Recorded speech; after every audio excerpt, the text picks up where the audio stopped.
Então vamos lá. Para mim é uma satisfação estar aqui com vocês, todos que estão acompanhando o nosso congresso online em segurança pública, organizado pela Verbo Jurídico. Eu sou Henrique Hoffmann, delegado de Polícia Civil no Paraná, sou mestre em Direito, autor de vários livros pela editora Juspodium e coordeno aqui na Verbo a nossa pós-graduação em Segurança Pública. Temos aí o orgulho de ter um corpo docente do mais qualificado do Brasil, certamente. Inclusive, vários dos palestrantes que estão com a gente essa semana são nossos professores na especialização. Já convido desde logo vocês a conhecerem a pós. Bem, sobre o tema segurança pública, eu separei um assunto muito interessante para abordar aqui nesse nosso curto espaço de tempo, e eu quero falar com vocês sobre o SUSP. O que é SUSP? Sistema Único de Segurança Pública. Professor, eu achei que Sistema Único só existia de saúde. Realmente, até bem pouco tempo, nós só tínhamos o SUS. Tínhamos também em relação a um outro serviço essencial, a educação, também uma espécie de sistema único, porém que recebe outro nome, é a Lei de Diretrizes e Bases da Educação, e faltava uma legislação para contemplar exatamente a segurança pública. Portanto, agora nós temos, em face desses três serviços públicos essenciais, quais sejam saúde, educação e segurança, uma espécie de sistema único para cada um deles, de maneira que a atuação dos entes federativos, seja União, estados, Distrito Federal ou municípios, possa se dar de maneira mais integrada.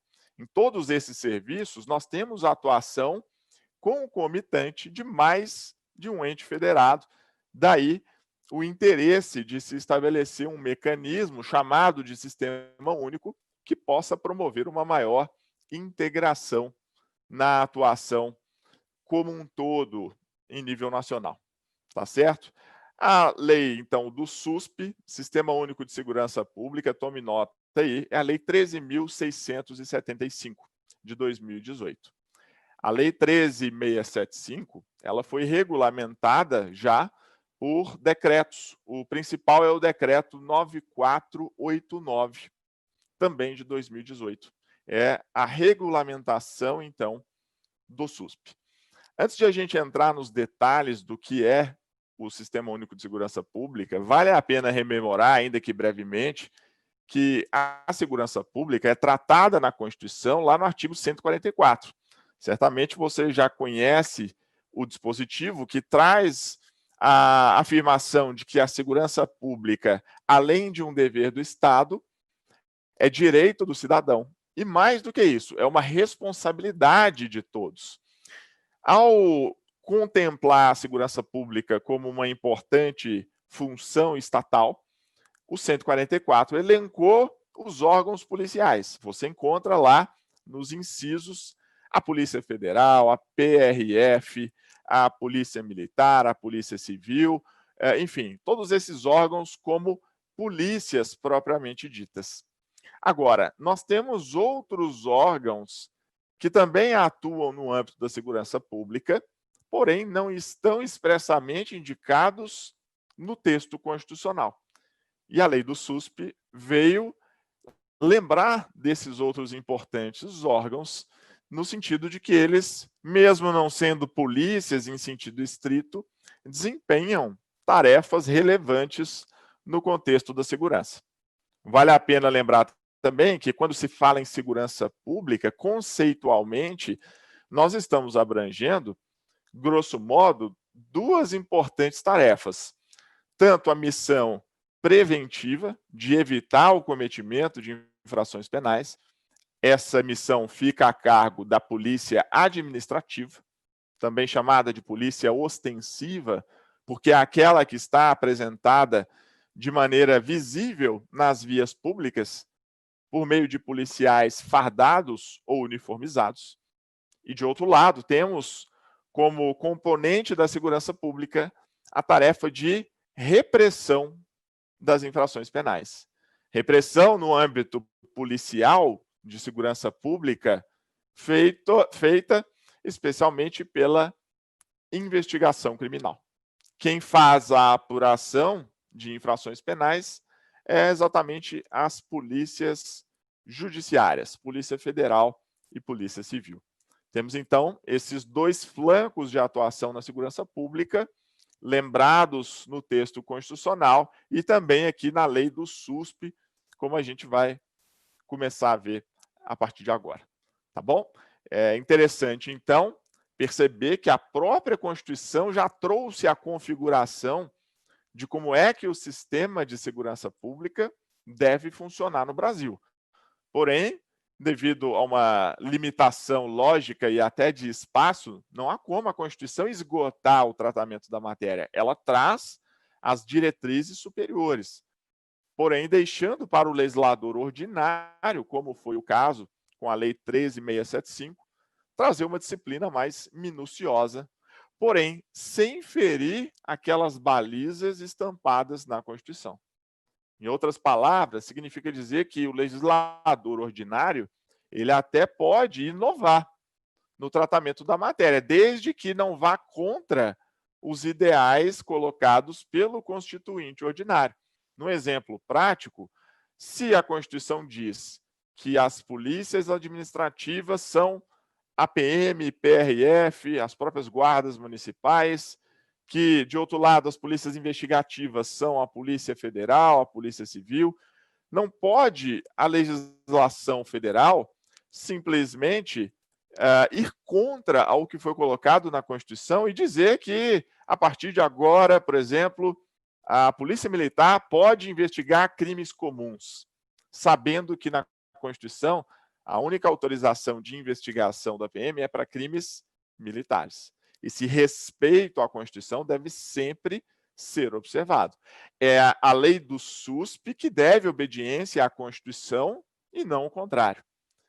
Nessa linha, o legislador ele teve o cuidado de colocar expressamente no SUSP o comando de que, muito embora se pretenda uma maior integração entre as polícias, não há autorização em momento algum para que se confunda integração com confusão de funções, com usurpação de atribuições da outra polícia. Uma coisa é compartilhar dados e informações. Isso deve ser feito, a lei surge exatamente com esse objetivo. Outra coisa bem diferente é, a partir de um estímulo à cooperação entre as polícias, passar a se admitir que elas simplesmente invadam o espaço de atuação da outra. Isso foi expressamente vedado. Tá bom? Então, nós temos aí o Sistema Único de Segurança Pública com uma interessante visão sobre o que é a prevenção e a investigação dentro do Brasil. Veja aqui, o SUSP, ele traz, então, a chamada Política Nacional de Segurança Pública e Defesa Social. Essa política nacional, como o nome está dizendo, é missão da União. A União é quem tem a atribuição para definir a política, porém, os demais entes federativos não ficam simplesmente excluídos desse contexto. Estados membros, Distrito Federal e municípios devem também estabelecer as suas respectivas políticas, respeitada, evidentemente, a diretriz nacional. Temos, então, dentro da política nacional, alguns princípios estampados na lei do Sistema Único de Segurança Pública. E eu destaco alguns dos que eu reputo principais. Poderia lembrar aqui para vocês. A eficiência deve sempre ser um desiderato da segurança pública, trazer o maior resultado no menor tempo e com o menor gasto de recursos. Claro que não menor tempo de forma absoluta, respeitado sempre os direitos e garantias fundamentais. Também é princípio a proteção dos direitos humanos. Todo aquele leque de direitos fundamentais, portanto, estabelecido notadamente no artigo 5º da Constituição, tem que ser observado. Também podemos falar como um princípio a transparência, a responsabilização e a prestação de contas. Ainda, a proteção e valorização do próprio profissional de segurança pública e a participação social. A sociedade tem que ter algum tipo de controle a respeito da atuação dos órgãos de segurança pública. Tudo bem? São os principais princípios. Poderia destacar agora alguns das mais relevantes diretrizes. Quais seriam elas? Atendimento imediato ao cidadão, distribuição do efetivo das polícias, segundo critérios objetivos e técnicos, para afastar aquela história de distribuição de policiais por comandos políticos, por interesses mesquinhos, diferentes do interesse público. Também temos como diretriz o fortalecimento das instituições de segurança pública por meio de investimentos. Exatamente o que falta no Brasil, investimento nas polícias. Aliás, abro um parênteses aqui, nós enxergamos, notamos com muita frequência especialistas e pessoas leigas apontando o dedo para as polícias para supostamente atribuir a responsabilidade pelas máculas na prestação do serviço de prevenção e de investigação ao modelo estabelecido no Brasil, como se o sistema trazido pela Constituição é que fosse problemático e, em razão disso, nós tivéssemos a ineficiência. Quando, na verdade, não podemos afirmar categoricamente que o problema é do sistema. Muito pelo contrário. Quem já é meu aluno há algum tempo, lê meus livros e artigos, sabe que, numa perspectiva comparada, eu defendo que o Brasil tem um dos modelos mais avançados do mundo. Eu não tenho dúvidas disso. A gente não precisa ter aquele complexo de vira-lata de achar que tudo no nosso país é pior e só o do estrangeiro é melhor. Não. Nosso sistema ele é muito interessante, muito bem pensado, dividiu as funções de maneira a especializar o trabalho do agente público e, ao mesmo tempo, respeitar direitos dos cidadãos, evitando hipertrofia de poder, mas não tem como fazer mágica. Não há como, por melhor que seja o modelo, esperar que ele funcione de maneira excelente se o Estado simplesmente não investe em recursos humanos e materiais.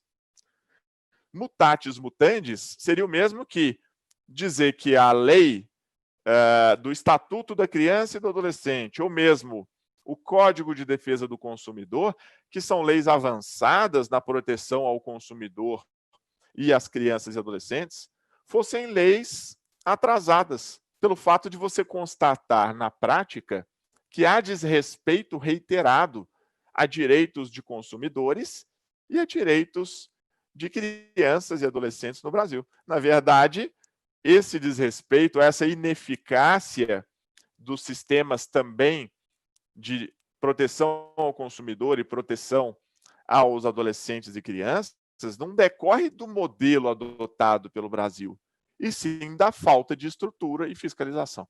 Então, fecho esse parênteses para dizer que, nesse ponto, a diretriz de se obrigar o Estado a investir nas polícias é muito salutar. E somente através do investimento na segurança pública é que a gente vai poder, de fato, apontar o dedo, se for o caso, para o sistema e dizer que ele é mais ou menos eficiente do que o outro.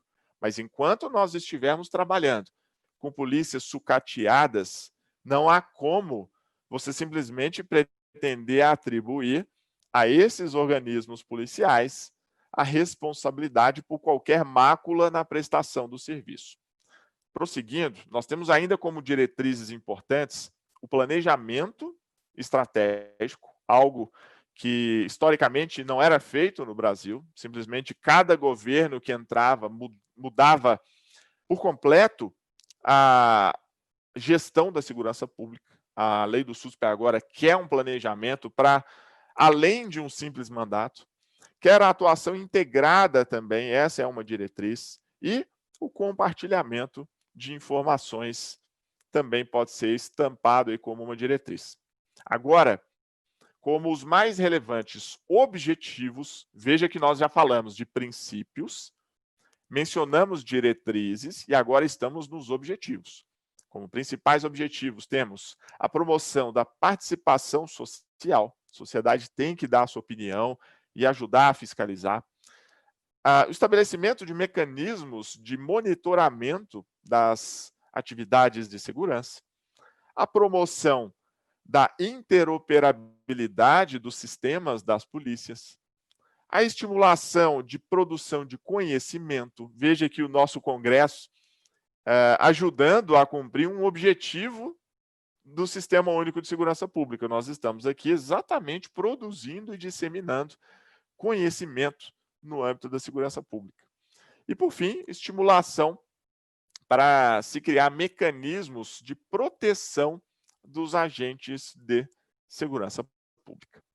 Tá certo? Esses são os principais objetivos que direcionam, portanto, a Política Nacional de Segurança Pública. Essa política nacional, veremos, ela vai ser materializada em um Plano Nacional de Segurança Pública. Repetindo, a política nacional está num nível macro superior e vai ser concretizada por meio de um plano com medidas e instrumentos mais concretos para serem aplicados no dia a dia.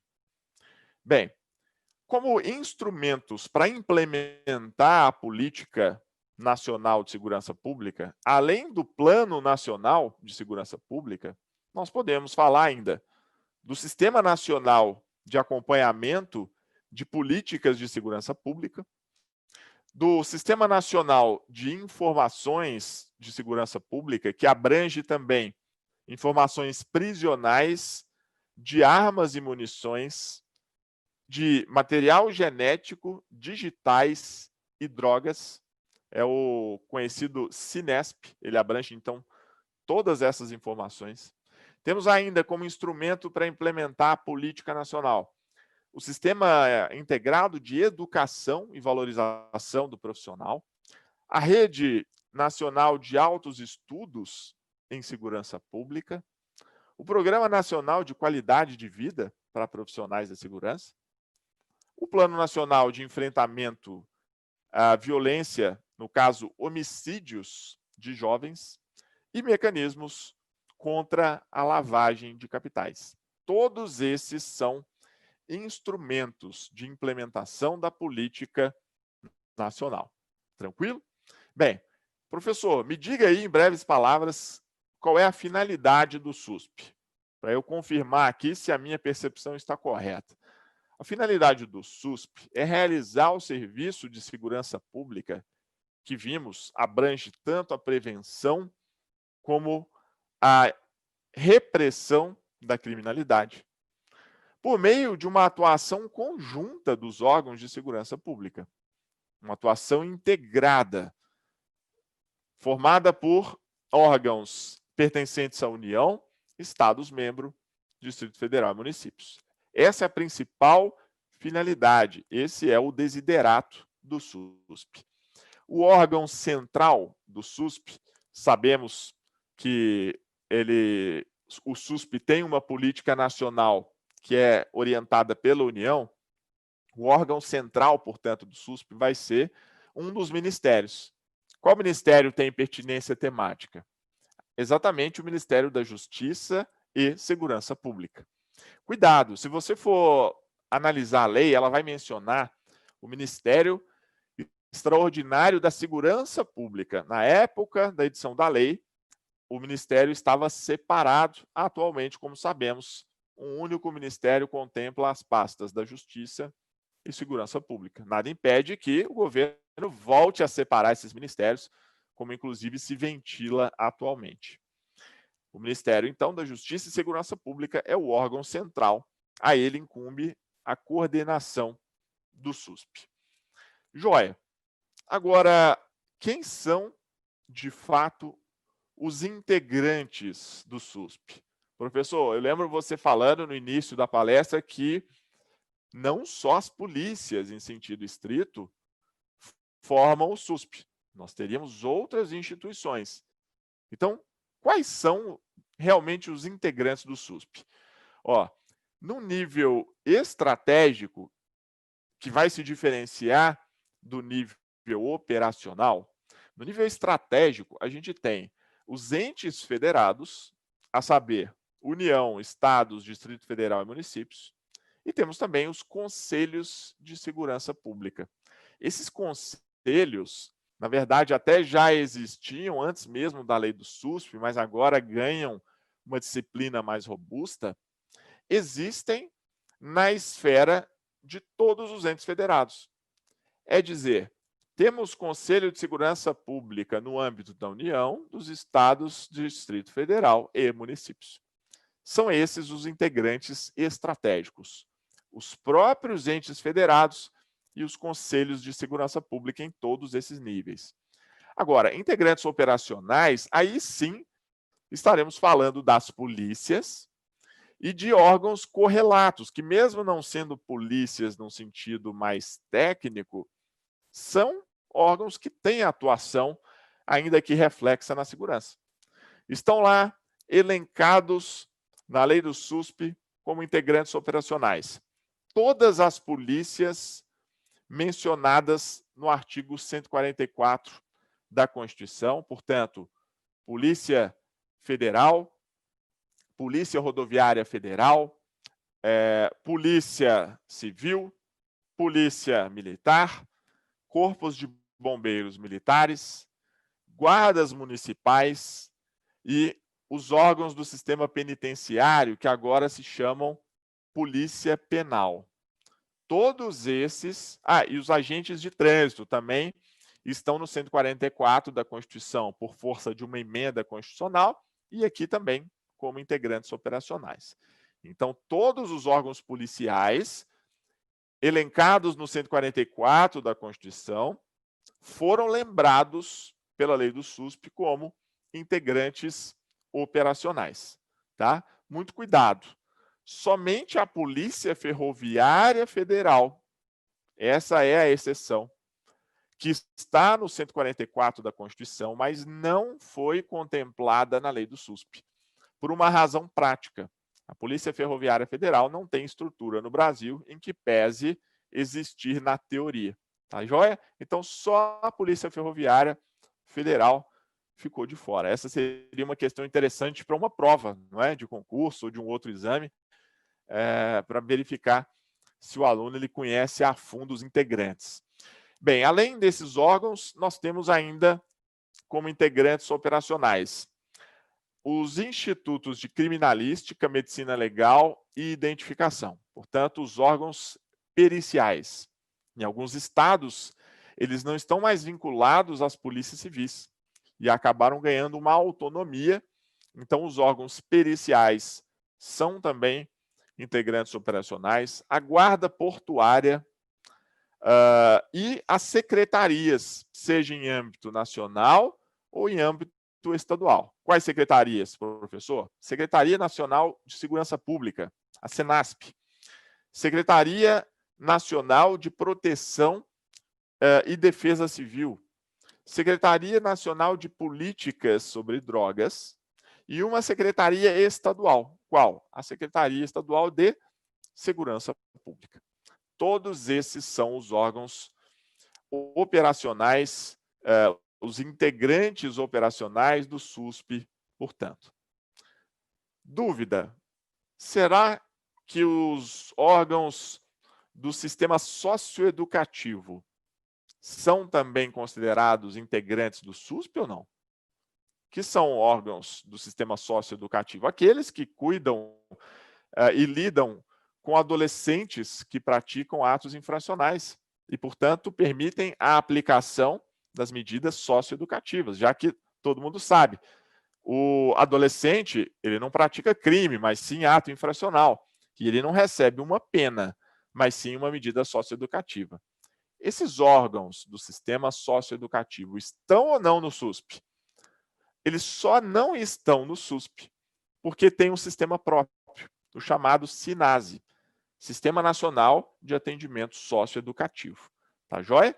Então, isso não significa que os órgãos que trabalham com adolescentes em conflito com a lei não tem importância num contexto geral de segurança pública. Óbvio que tem. Óbvio que quando se pretende reprimir, educar ou prevenir as condutas infracionais de adolescentes, está se contribuindo para a segurança. Mas aqui é uma questão puramente metodológica. O nosso legislador optou por criar um sistema à parte. Então, a lei do SUSP respeitou essa divisão de sistemas. Tudo bem? Joia. Vale a pena frisar aqui, mais uma vez, que a lei do SUSP foi expressa ao dizer que a atuação integrada dos integrantes do SUSP, ela deve ser feita nos limites das respectivas atribuições.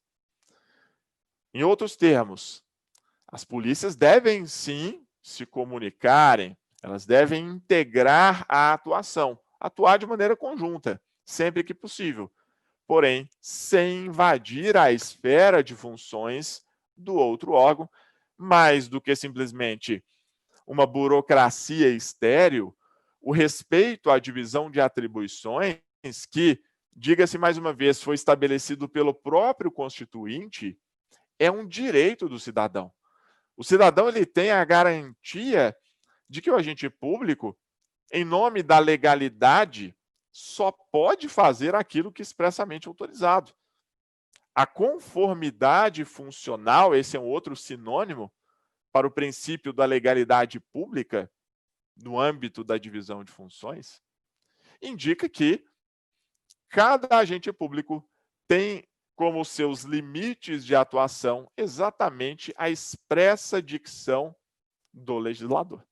A lei do SUSP respeitou essa lógica que funciona em qualquer Estado de direito, no sentido de respeito à divisão de tarefas. Joia? Tudo bem, então, nós temos aí a lei do SUSP e ela vai lá e coloca a União como o ente federativo que coordena tudo isso, sendo que a União pode perfeitamente auxiliar, sempre que necessário, os estados, Distrito Federal e municípios. Bem, avançando já para a nossa reta final aqui na exposição, eu quero falar um pouquinho sobre os conselhos de segurança pública. Tecnicamente, a lei utiliza a expressão conselhos de segurança pública e defesa social. Por que defesa social, professor?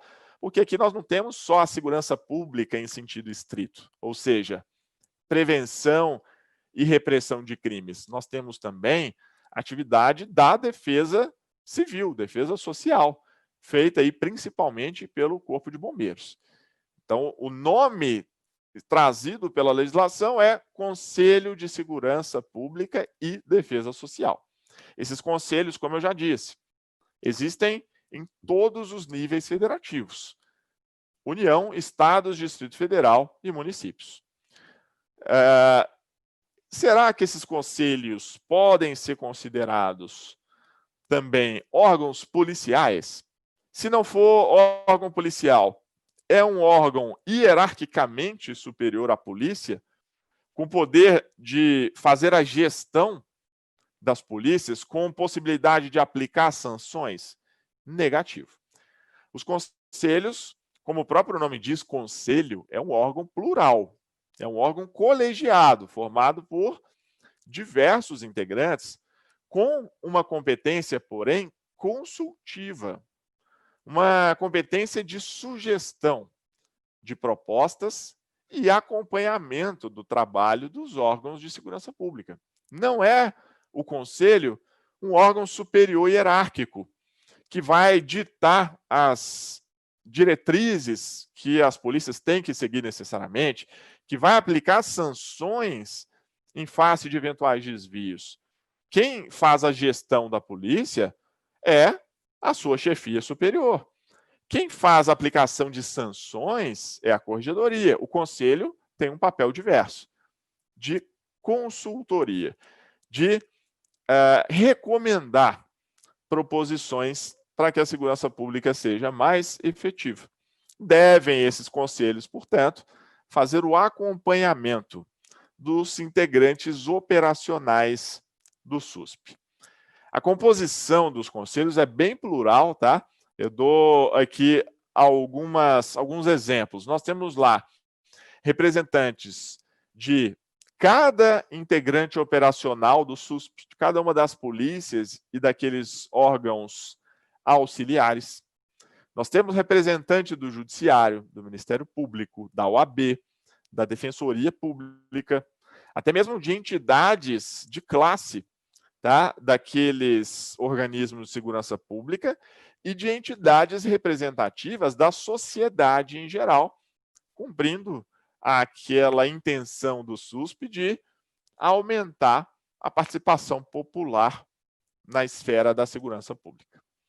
Tranquilo? Então, essa é a composição. E o Conselho Nacional, vale a pena mencionar, ele tem a regência exatamente por aquele decreto que eu mencionei no início da minha exposição. Se você quiser tomar nota de novo, é o decreto 9489 de 2018. Esse decreto ele traz algumas inovações a respeito do Conselho Nacional de Segurança Pública e Defesa Social, como, por exemplo, a frequência das reuniões, sobre o fato de que devem essas reuniões serem feitas preferencialmente de forma remota, que o quórum de deliberação é de maioria simples, dentre outros aspectos. Pronto. Superada a explicação a respeito do nosso Conselho de Segurança Pública, agora vale a pena traçar algumas palavras a respeito do chamado Plano Nacional de Segurança Pública. Nós dissemos que o Plano Nacional é um dos instrumentos para se concretizar a política nacional. Esse Plano Nacional deve ser instituído pela União, evidentemente, é um plano nacional, sabendo que os demais entes federativos farão os seus respectivos planos, seguindo as balizas nacionalmente estabelecidas. É um plano que deve promover a articulação do poder público com um prazo de 10 anos. Então, aquela intenção mencionada há pouco, de que a gestão da segurança pública seja feita para além dos limites de 1 ou 2 mandatos, sabendo que no Brasil é possível a reeleição, foi uma intenção aqui colocada por meio de um prazo de 10 anos, de maneira que fique bem claro para o gestor público que a segurança pública é interesse muito maior do que as suas conveniências políticas. Esse prazo é realmente significativo, mas não significa dizer que, uma vez confeccionado o plano, somente uma década depois se tomará nota do que efetivamente foi feito. Não. A cada 2 anos nós temos o chamado ciclo de implementação. De 2 em 2 anos se sucederão esses ciclos de implementação. E as avaliações feitas a respeito da efetividade ou não das medidas, elas são feitas nem mesmo de 2 em 2 anos, mas anualmente. Todo ano deve ser feita a avaliação das medidas estampadas no Plano Nacional. Bem, participam da avaliação não só o Poder Executivo, mas também o Legislativo, o Judiciário, e aí integrando também a esfera do Executivo, o próprio Ministério Público e a Defensoria Pública. A conclusão das avaliações é colocada num relatório e tudo isso é levado em consideração para eventuais correções nos rumos da atuação dos órgãos de segurança pública, tá bom? Evidentemente, os parâmetros de avaliação dos diferentes órgãos de segurança serão parâmetros diferentes, a depender da atribuição daquela instituição. Não faria sentido você colocar exatamente o mesmo parâmetro para a Polícia Militar, que tem como missão evitar crimes, e para a Polícia Civil, que tem uma missão diferente, que é de investigar o crime que não foi prevenido.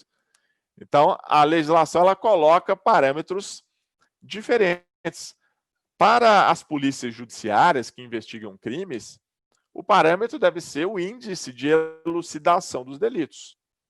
Para as polícias administrativas, o parâmetro é outro. Vai ser a maior ou menor incidência de infrações penais, ou seja, o índice maior ou menor de prevenção. Para os órgãos periciais, o que precisa ser analisado é a rapidez e a precisão dos laudos periciais. O sistema prisional, por sua vez, agora chamado aí de polícia penal, vai ser avaliado conforme a relação entre a disponibilidade de vagas no estabelecimento penal e o índice de reincidência. Por fim, a defesa civil merece ser avaliada por um critério diferente de prevenção e de recuperação em desastres, em eventos aí de defesa civil. São parâmetros para cada um dos diferentes organismos que atuam na área da segurança pública. Eu gosto sempre de dizer, encerrando já a minha fala, que a segurança pública é uma engrenagem formada por diversas peças. É uma corrente composta por elos sucessivos. E não temos que tentar achar aqui qual é a engrenagem mais importante ou o elo que merece mais destaque. Todos eles são importantes, são integrantes de algo maior, e se nós retirarmos simplesmente uma engrenagem, uma peça dessa engrenagem ou um elo dessa corrente, o todo fica prejudicado.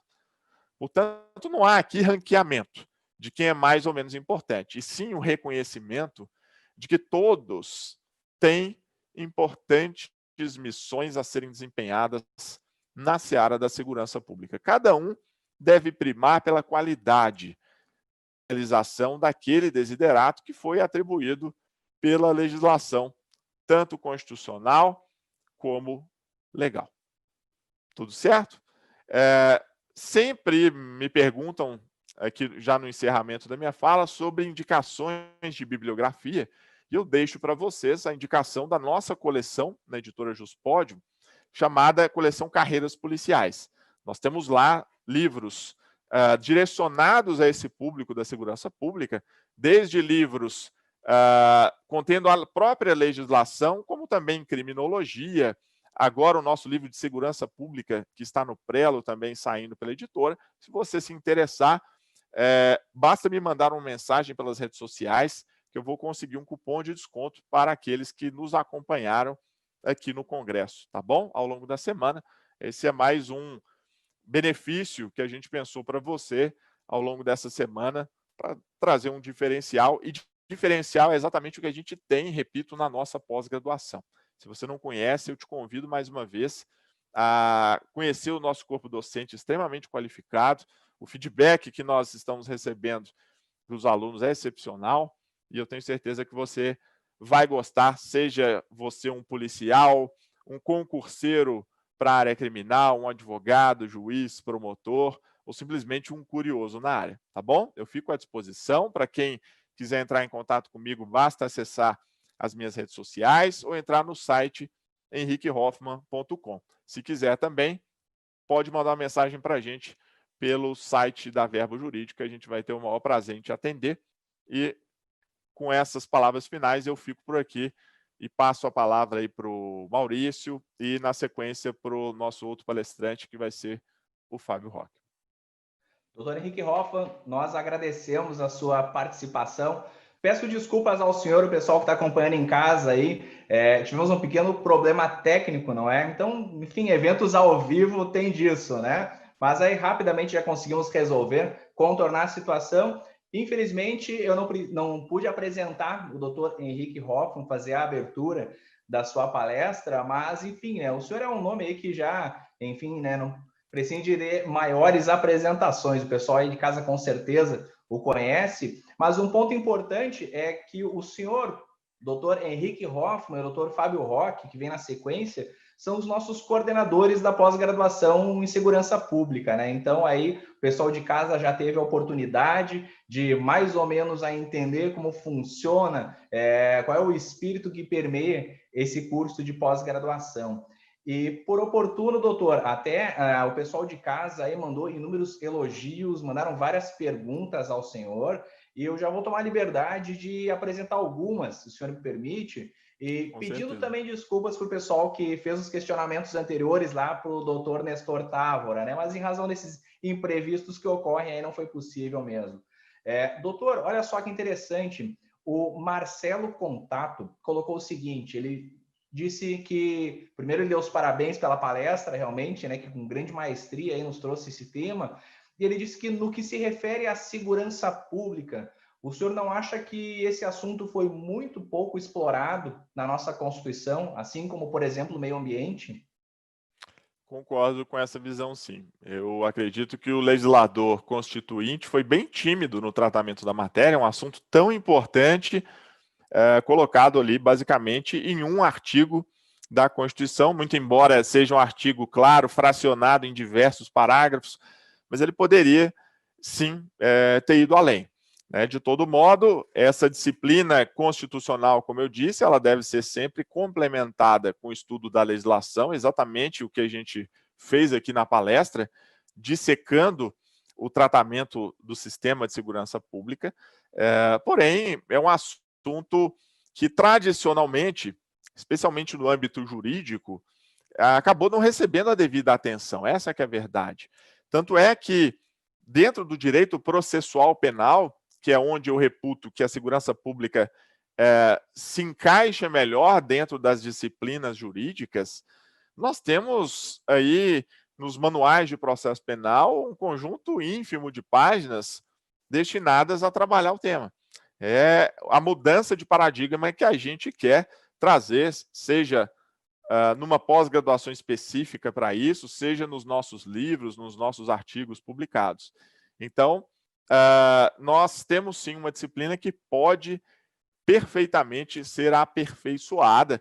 Aliás, sobre sugestões e aperfeiçoamentos, exatamente o que eu e um time muito qualificado de autores estamos trazendo no livro sobre segurança pública, que nos próximos dias vai estar publicado aí pela Juspódio. Faz parte desse time o próprio Nestor Távora, que acabou de falar, e o Fábio Roque, que vai entrar na sequência, a Natália Masson, que fala no dia de amanhã, bem como o Adriano Costa e a Ivana Davi. Enfim, é um timaço de professores. A gente traz esses contributos para, de alguma forma, estimular o legislador a desenvolver melhor o assunto. Perfeito, doutor. Outra pergunta quem traz agora é o Eduardo Pereira. Ele pergunta o seguinte: professor, em que medida as funções de polícia judiciária e ostensiva e investigação pelo Ministério Público são confundidas aqui no Brasil? E aí ele acaba colocando também e questionando ao senhor, como delegado de polícia, como o senhor lida com esse problema na atualidade? Bem, de fato é um tema sensível. A confusão de atribuições no Brasil acaba sendo algo comum, infelizmente, nos diversos entes federativos. É comum a gente ver, então, usurpação de função. E veja, isso não significa que o agente público, o policial, o integrante do MP, ele esteja sempre de má fé quando ele faz isso. Eu tenho certeza que a esmagadora maioria está imbuída das melhores intenções. Né? São aqueles agentes públicos que, querendo prestar um serviço melhor, mais rápido e mais efetivo, acabam extrapolando o seu âmbito de atuação. Porém, boa fé, boas intenções não é justificativa hábil, tecnicamente falando, se considerar lícita a atuação de um órgão quando ele exerce a atribuição do outro. Então, exatamente por entender esse problema sensível, é que eu disse na minha palestra que nós não devemos pretender ranquear os diferentes órgãos em graus de importância, todos são importantes. E quando defendemos que cada um deve atuar nos limites das suas atribuições, não estamos pretendendo, de maneira alguma, ranquear esses órgãos ou dizer que um é mais importante que o outro, mas simplesmente respeitar o princípio da legalidade, que, digo mais uma vez, no âmbito público, significa que o agente só pode fazer o que expressamente autorizado. Nessa linha, o que nós vemos na prática é, por exemplo, Polícia Militar, por meio da P2, que é o serviço reservado, deveria fazer somente a atividade de inteligência, que, num breve resumo, é uma tarefa de coleta de informações, porém não para subsidiar o processo penal, não para provar materialidade ou autoria do crime, e sim para subsidiar as decisões de autoridades governamentais na gestão dos próprios entes federativos ou dos órgãos públicos. A P2, então, ela é legítima a sua criação, mas deve sempre estar circunscrita a essa tarefa de coletar informações para fornecer ao comando da instituição as melhores possibilidades de direcionar a instituição. Por exemplo, ao tempo em que reconhece que em determinado bairro daquele município existe um tipo de criminalidade, essa informação de inteligência é hábil a indicar para o gestor que ali naquele local é melhor um determinado tipo de policiamento em vez do outro. Por exemplo, olha, aqui no centro da cidade, nós vamos colocar em face do levantamento de inteligência realizado, um policiamento a pé. Nesse outro local, motorizado, no outro a cavalo, nos estádios de outra forma, enfim. Inteligência ela serve para isso. Mas os agentes públicos, na maioria das vezes imbuídos de ótimas intenções, acabam extrapolando e fazendo investigação propriamente dita, não é? E isso não pode acontecer. Da mesma forma, a Polícia Civil e a Polícia Civil, né? Porque a federal ela até tem autorização constitucional para fazer prevenção, mas a civil ela não deve direcionar seus esforços para fazer rondas em vias públicas, porque o policiamento ostensivo é tarefa da Polícia Militar e não da civil. O MP, por sua vez, deve direcionar sua atuação na esfera criminal para a acusação e não pretender substituir os órgãos investigativos, por mais que nós tenhamos ainda atualmente uma decisão do STF permitindo ao MP investigar com um procedimento específico, que é o PIC, e não por meio do inquérito, e mesmo assim submetido a balizas, notadamente de excepcionalidade e subsidiariedade.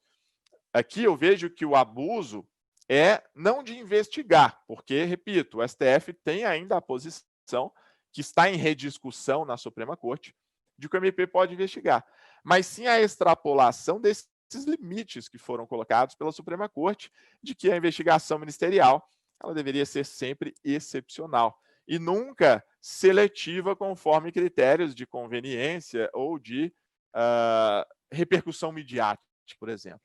Então, realmente nós temos alguns problemas de invasão de esferas de outros órgãos e isso parece que não é interessante para a própria população, porque, afinal, se você tem mais de um órgão fazendo a mesma função, muitas vezes haverá duplicidade de gastos públicos para a mesma finalidade e até mesmo a atuação de um órgão atrapalhando o desempenho da tarefa do outro. Isso nós vimos já várias vezes acontecer, infelizmente, até mesmo gerando risco à integridade física dos policiais. Em situações, posso exemplificar, em que duas equipes de polícias diferentes estavam fazendo investigações de campo sem uma saber da existência da outra. No caso, uma polícia investigativa, judiciária, a Polícia Civil, e a polícia ostensiva, a militar, porém, que estava ali fazendo tarefa de apuração. E aí, de repente, as polícias estão trocando tiros, uma com as outras, porque exatamente uma delas acabou extrapolando o seu âmbito de atuação, fazendo uma investigação paralela e colocando em risco a vida dos policiais. Olha até onde pode chegar esse problema, enfim. Mas essa, um resumo, né, em grosso modo, é a minha percepção acerca do assunto. Eu já digo aqui de antemão, para aqueles que mandaram perguntas, e não vai dar tempo aqui de responder as demais, porque o professor Fábio Roque já está aqui aguardando para fazer a sua exposição, mas eu repito, podem entrar em contato comigo pelas minhas redes sociais, tá? Mandem lá os questionamentos. Se você já é nosso aluno, mande aí pelo canal competente dentro da Verbo Jurídico e eu vou ter o maior prazer em poder responder e dialogar com vocês, tá bom? Tá certo, doutor. E realmente só nesse último 1 minuto que nos resta para responder algumas perguntas, um tema em comum aqui que o pessoal tem comentado bastante no chat, né? E até alguns alunos acabaram trazendo a sua própria experiência pessoal como agentes de segurança. Exemplo, o Edson Simonelli comenta que é policial militar no estado de São Paulo e no tocante à proteção dos agentes de segurança. Ele relata: estamos a ver navios morando em periferia, sendo vizinho de indivíduos que caminham à margem da sociedade.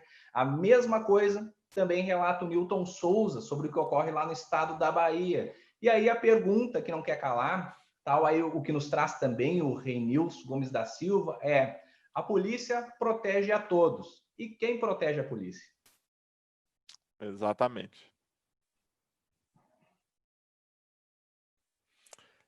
Essa é uma preocupação, né, Maurício? E, de fato, nós temos aí policiais nos acompanhando e a lei do SUSP, ela teve essa preocupação de valorizar o policial, isso é dito em alguns momentos ao longo da lei do SUSP, porém, não adiantam apenas palavras na lei, é preciso que a gente transforme essa recomendação legal em efetivas providências para proteger o policial, não é? O policial está aí à disposição da sociedade, muitas vezes 24 horas por dia, 7 dias por semana. A gente costuma dizer que policial é policial o tempo todo. Diferentemente de outras profissões em que o profissional vai para casa e ele pode simplesmente esquecer tudo, o policial muitas vezes ele tem que ficar em estado de atenção o tempo inteiro. Ele pode ser chamado a qualquer momento a contribuir. E é preciso, então, que o Estado olhe de maneira diferente para esse importante profissional, que dê condições econômicas, que pague boas remunerações, que dê material para trabalhar, né? Outro dia eu estava vendo aí, salvo engano, na Polícia Civil de São Paulo, a informação de que para os novos policiais foram entregues revólveres ali, calibre 38, de 2 décadas atrás.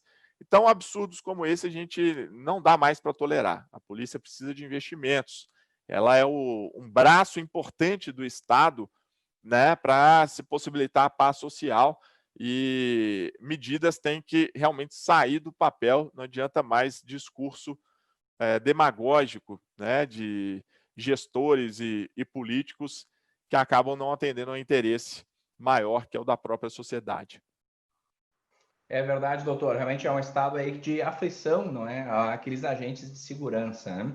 Mas agradeço, doutor, né? Realmente o nosso tempo já está bem avançado. O doutor Fábio Roque está nos aguardando. Mais uma vez aí reitero os agradecimentos da Verbo Jurídico, o senhor que coordena aí o nosso curso, né? Realmente já conhece bem a nossa dinâmica. O pessoal em casa já está acompanhando bastante. E aí, com certeza, nos veremos aí numa próxima oportunidade junto ao nosso curso de pós-graduação. Muito obrigado e boa noite, doutor.